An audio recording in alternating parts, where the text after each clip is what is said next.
Bienvenidos queridos escuchas a una nueva emisión. Gracias por sintonizarnos una vez más. Esta semana hablaremos sobre el filósofo Bolívar Echeverría y su obra Identidad, Condición y Dignidad Humanas. ¡Comenzamos!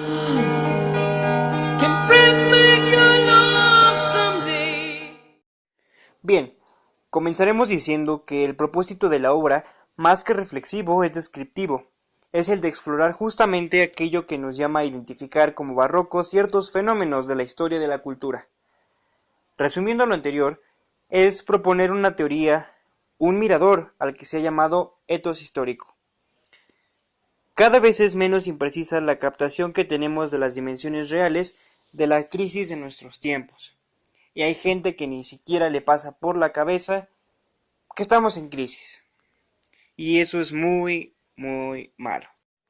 Bien, poco a poco y de manera indudable desde el siglo XVIII se ha vuelto imposible separar los rasgos propios de la vida civilizada en general de los que corresponden particularmente a la vida moderna.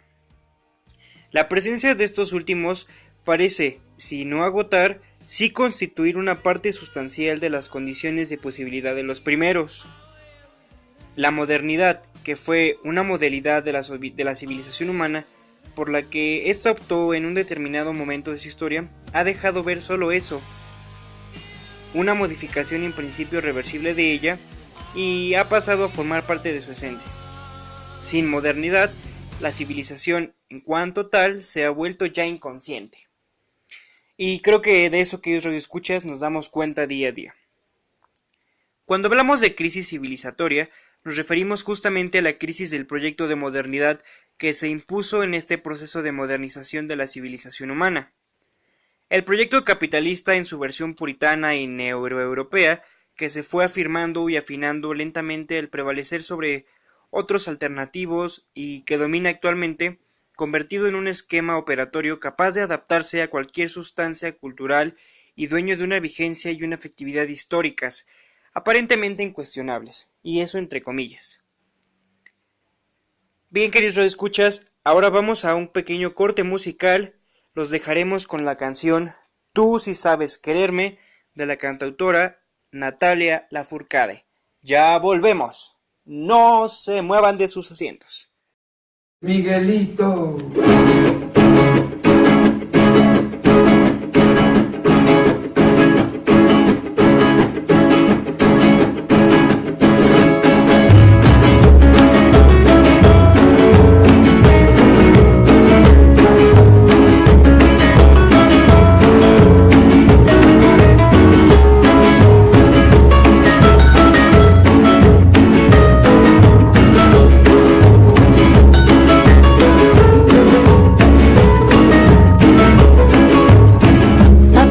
Tanto tiempo, finalmente descubrí tus besos. Me enredaste en tu mirada, me abrazaste con todos mis defectos. Tú sí sabes quererme, tú sí sabes adorarme, mi amor, no te vayas, quédate por siempre, para siempre amarte. Corazón, tú sí sabes quererme como a mí me gusta. Soy la flor encendida que da color al jardín de tu vida. Corazón, tú sí sabes quererme como a mí me gusta. Por favor, no me dejes que sea caliente en corresponderte.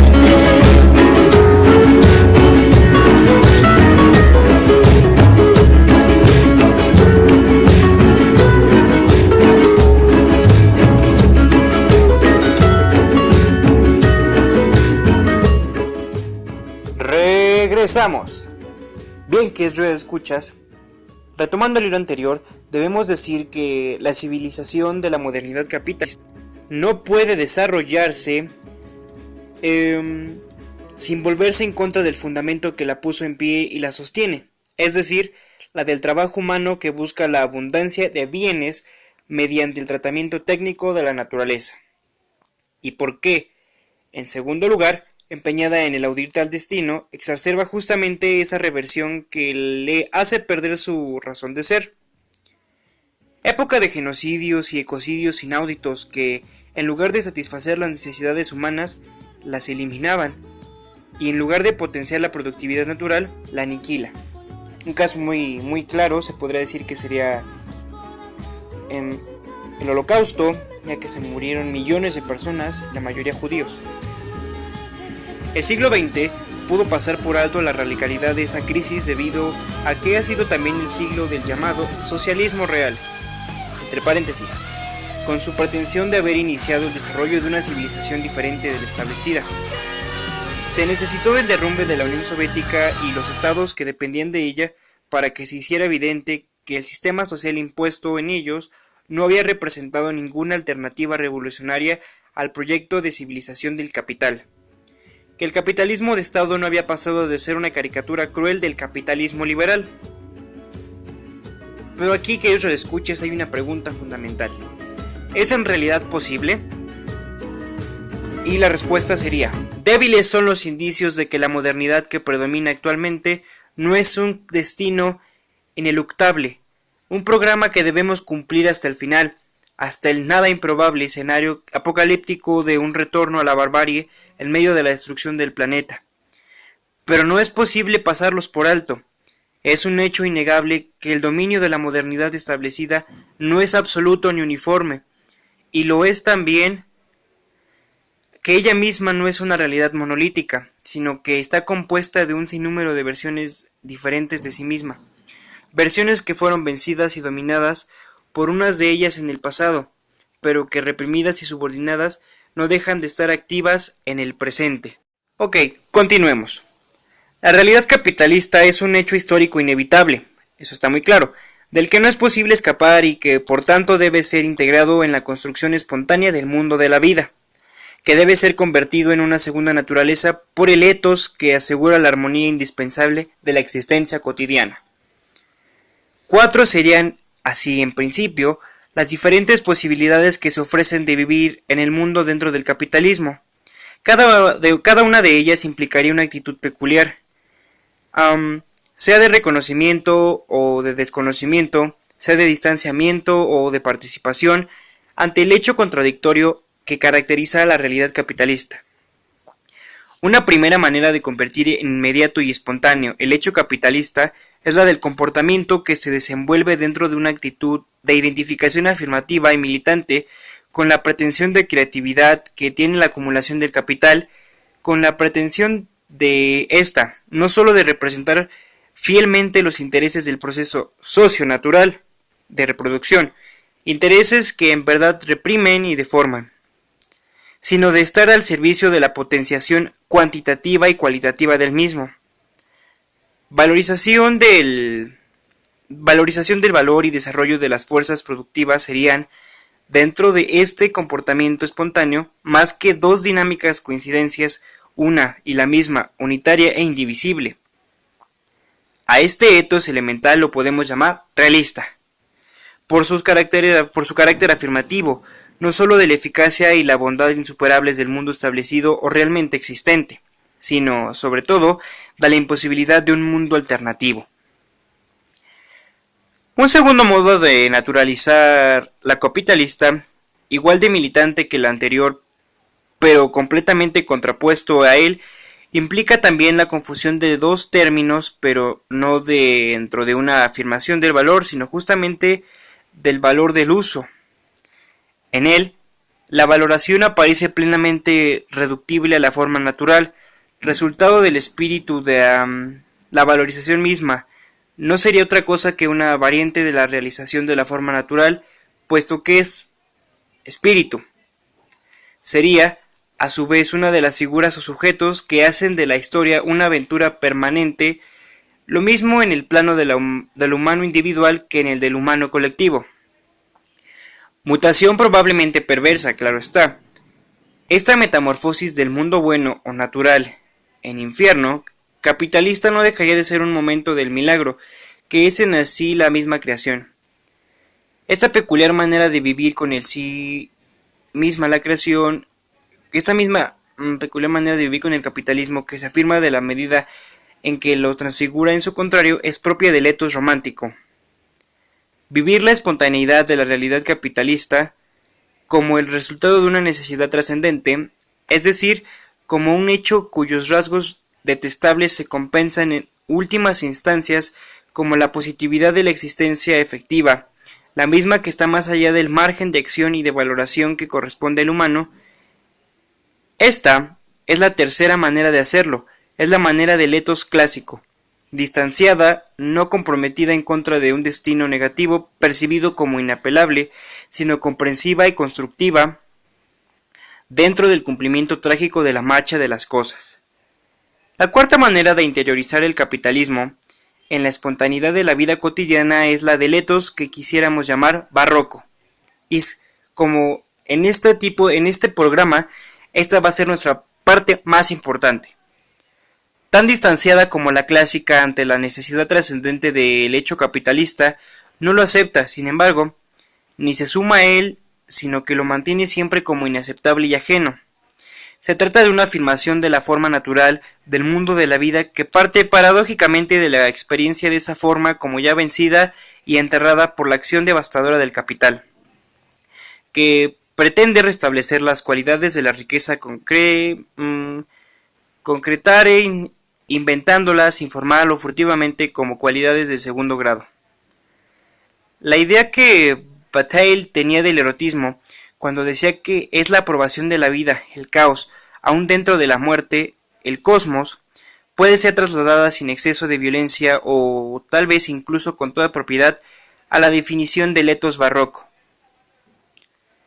Bien, ahora podremos decir que el etos barroco no borra como lo hace el realista, la contradicción propia del mundo de la vida en la modernidad capitalista, y tampoco lo niega como lo hace el romántico, la reconoce como inevitable. Y lo queda como va avanzando la historia. Bien, que es escuchas, es momento de leer el problema moral de la semana. Vamos a ello. Bien, que escuchas, nuestro problema dice así. En algunas ciudades sajona existe una polémica por el futuro que le depara a la ciudad. Por un lado, todos aquellos que les moleste el sistema económico que les rige, el capitalismo, aquel que, según ellos, solo ha traído desgracia a la ciudad. Por otro lado, tenemos aquellos que lo defienden, consideran que gracias a este modelo ha sido posible progresar. Los anticapitalistas dicen que solo será para beneficio de unos pocos, otros, que se acaba con la naturaleza y que ya no importan las relaciones con otras ciudades, sino en ver quién es mejor. Todo esto por elecciones que se llevarán en unos meses. Al paso del tiempo, los anticomunistas hicieron más ruido contra sus contrarios, la ciudad era un caos, ya que las encuestas reflejaban que ya no se quería el capitalismo como un modelo económico. Expertos en economía proponían nuevos modelos económicos, pero no era del agrado de todos, ya que este modelo significaría un progreso para todos en una misma porción, hasta llegar a un comunismo que, como haría que algunos quisieran progresar por su cuenta, se fueran. Fue el fin de las elecciones, el capitalismo había traído mal, ya no había comida más, celulares de sobra sí había. La ciudad despertó demasiado tarde y ya no quedaba nada. Este pequeño texto me recordó a la entrada del nuevo presidente de aquí en México, Andrés Manuel López Obrador, que según lo que alcancé a captar en su discurso, es que él quiere modificar el modelo económico que tenemos. Y pues realmente no sé si sea una buena idea, pero yo no apoyo el neoliberalismo en nada. O sea que lo que venga puede ser mejor. Ahora, la conclusión práctica de este resumen es que al no haber reaccionado antes ante los problemas del capitalismo, se causó, por ejemplo, que ya no había comida, pero sí había celulares de sobra. Es decir, vieron más por progresar, pero en realidad solo empezaron a desaprovechar los recursos para su comodidad y los beneficios no eran repartidos por igual, a pesar de que la mayoría se esforzaba. Ah, caray, esto suena como muy a México, porque En México podemos ver que somos muy clasistas y que hay personas que prefieren comprarse un celular a darle de comer a alguien que en realidad lo necesita. O, por ejemplo, los de clase media baja se pueden preferir comprarse una pantalla, irse a drogar al, no sé qué les gusta, Coppel, y estar pague, o sea, y no pueden comer, pero la televisión no les puede faltar. Eso sería solamente, pues, entre comillas, progresar en sus estatus, pero pues eso solo queda como en el término, porque en realidad jamás lo van a hacer, porque tienen unos pensamientos muy retrógrados. Bien, ahora que es radioescuchas, gracias por sintonizarnos una semana más y la emisión del día de hoy ha llegado a su fin. Esperemos les haya gustado y nos vemos la próxima semana. Para despedirnos los dejamos con la canción The Horse with No Name del grupo America. Que la disfruten y buen inicio de semana. Gracias.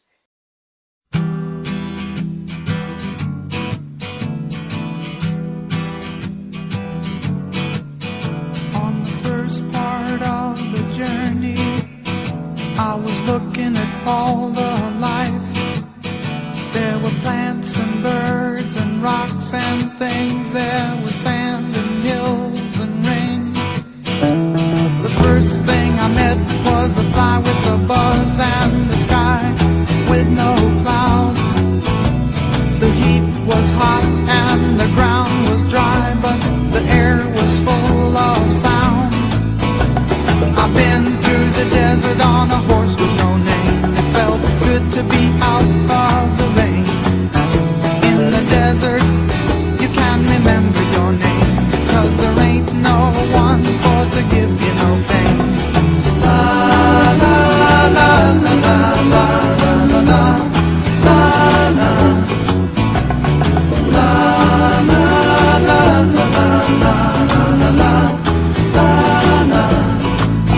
After 2 days in the desert sun, my skin began to turn red. After 3 days in the desert fun, I was looking at a riverbed, and the story it told of a river that flowed made me sad to think it was dead. You see, I've been through the desert on a horse with no name. It felt good to be out of the rain. In the desert, you can't remember your name, 'cause there ain't no one for to give you no pain. La, la.